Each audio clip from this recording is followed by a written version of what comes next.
Welcome to Texas Border Watch, your eyes on the front line for all things immigration, border security, and local policy. I'm Jordan Elder.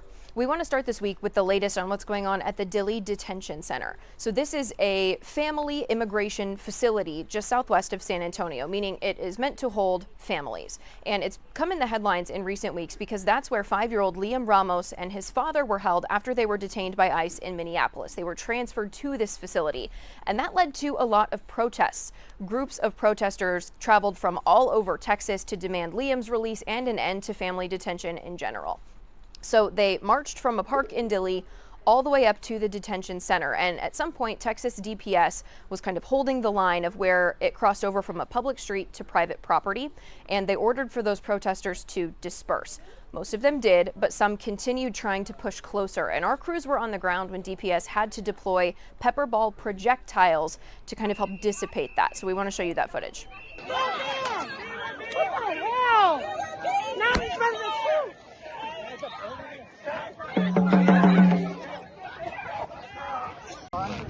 shoot. What shoes is she wearing?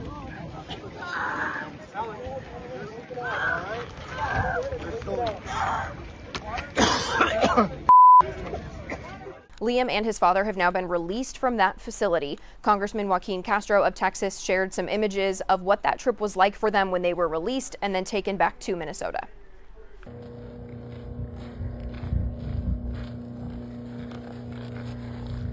Now, before that, Castro and other lawmakers toured the facility in Dilley, and they kind of raised the alarm about some of the things that they were seeing.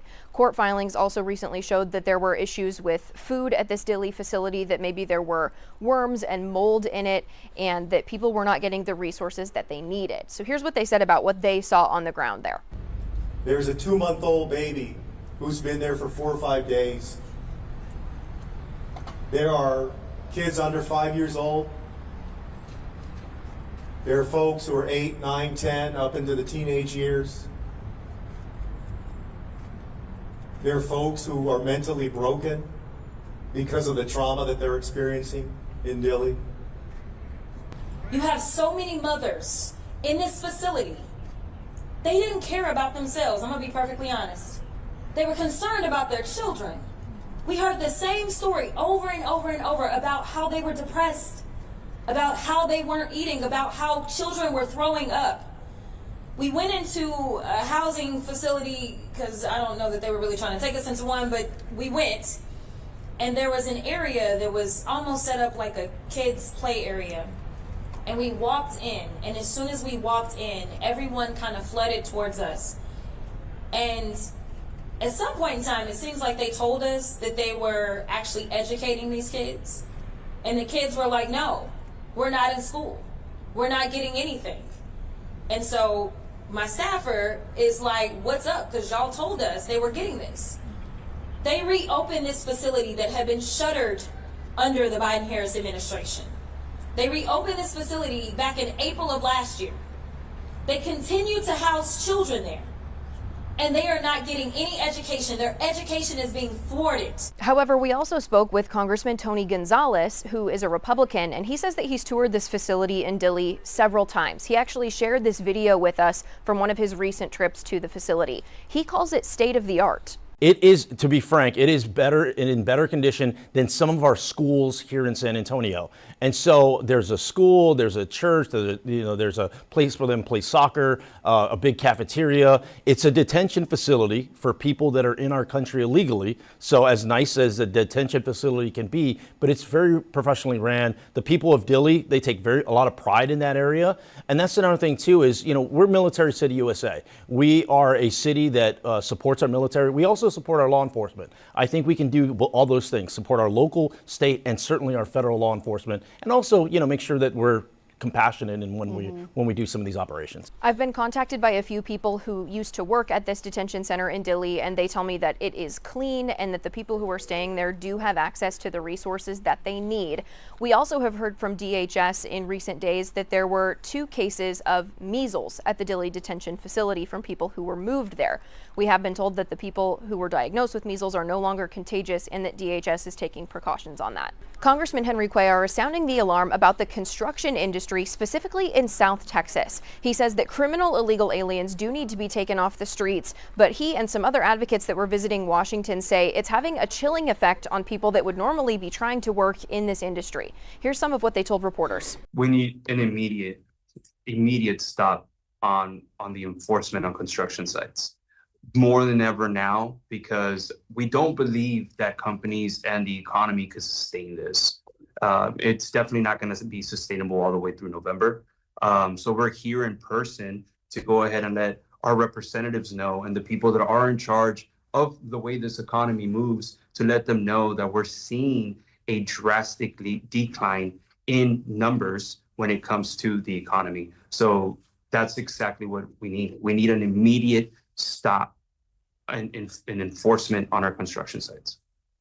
My goal is to do two things. Policy can be moved real quickly. One administration can have a certain policy immediately.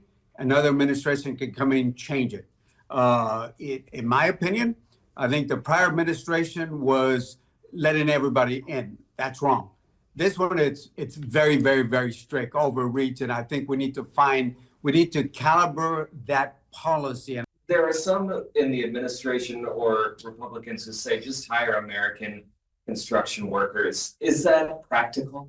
Well, my answer to that is that the system has failed to provide proper education for people that could potentially do those jobs. So that would have to go back to the people that make the laws to implement that into our system. We've had some very robust conversations with ICE headquarters and with our two chairmen that I work with on appropriations. It's been very good meetings. It's important for them to hear South Texas. It's very important for us to go ahead and pass the message that, more importantly than anything, we need to protect our economy. Right now in South Texas, we're being dramatically affected. Our economy is taking a big strain. One of the numbers that I've been iterating to people is that right now in January, there's a 30% decrease in actual construction loans that have been acquired since 2025. So January compared to 2025, there's a 30% decrease in construction loans that have been acquired by contractors in order to go ahead and build homes. It's a big strain on the economy. We have companies that have filed for bankruptcy. It's no secret to the people that are here from the Valley. We've also had companies that are seeing 40% losses on revenues, lumber companies, tile companies across the Valley. Department of Homeland Security Secretary Kristi Noem has been all over the border in recent days, making stops in both Eagle Pass and Nogales, Arizona.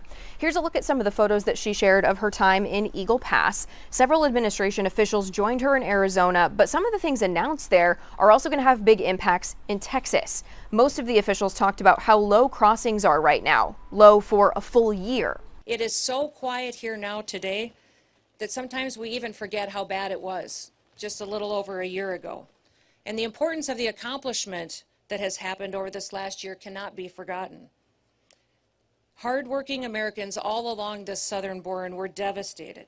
They were trying to do their jobs, educate their kids, and protect the future when they were handed this humanitarian crisis and saw the horrors of what was happening when millions of people were crossing our border unvetted, when they were trespassing onto private property. We had crimes being committed. We saw women and children being trafficked, people dying, and crimes continue to be perpetuated as people were allowed to come into the country unvetted and unstopped. You know, yesterday I was in Eagle Pass, Texas, and I had the chance to tour the border, not just with our Border Patrol agents, but also with the Texas National Guard and the Texas Department of Public Safety. And we looked at some of the areas that were the hardest hit during the Biden border policies. In September of 2023, Eagle Pass saw an unprecedented crisis face them. In fact, they had to declare a state of emergency due to the rush of illegal aliens that were coming into their town and through their community to get into the United States. On one day, they saw over 10,000 people come through that area to get into the United States unvetted and illegally. In just a couple of days, it doubled the population of their town. And it caused a crisis not just for their medical care facilities, their businesses and their families, but it absolutely crushed them and their economy. And their crime was rampant and overrun. And just last week, or a week or so ago, I got to spend some time in Brownsville, Texas, spent some time with farmers and ranchers. And we talked about what their lives were like just a little over a year and a half ago. How they saw trespassers come onto their property, cut their fences. Their livestock were loose, and sometimes they incurred death there as well. They had crimes, people breaking into their homes and their facilities. They were finding dead bodies on their ranches. In fact, we saw unprecedented death from those illegal migrants that were coming into our country because of the heat exhaustion, and they also were forced into water, and people were drowning because of the crush and the push to take advantage of those open border policies. Those ranchers were talking about how different it was for them now, the fact that their ranches are safe again. In fact, for the last 9 months, the Border Patrol has released 0 illegal aliens into the interior of the country. It's incredible, the work that they do every day. And that's what happens when you fight for law and order.